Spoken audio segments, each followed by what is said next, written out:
অনেকের ঘরে শান্তি পুত্রবধূ দিয়ে মাওলা মেহেরবানি করে পুত্রবধূ তুমি আয় আল্লাহ তাদেরকে হিদায়াত করে দাও। আমরা যারা হাত তুলেছি অনেকের সন্তানরা বিদেশের টাকা দিচ্ছে মেহেরবানি করে প্রত্যেক ছেলেদেরকে লক্ষ কোটি টাকার মালিক বানায় দাও। আব্বা মা সম্পদ বিক্রি করে ছেলেকে মাওলা মা বাবার কবরকে জান্নাতুল ফিরদাউস বানায় দাও। আমরা যারা হাত তুলেছি মাওলা প্রত্যেকের রুজি রোজগার বানায় দাও। আয় আল্লাহ আমার সাথে আমার গ্রামের মানুষ, আশেপাশে গ্রামের মানুষ, ঢাকার মানুষ, মাওলা বিভিন্ন জেলার মানুষ আমার একত্রিত হয়েছে আল্লাহ।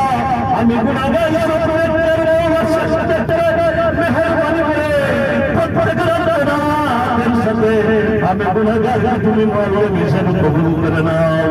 মৃত্যুর আগ পর্যন্ত মাওলা তোমার ঘরের মেহমান তৌফিক দিয়ে দাও।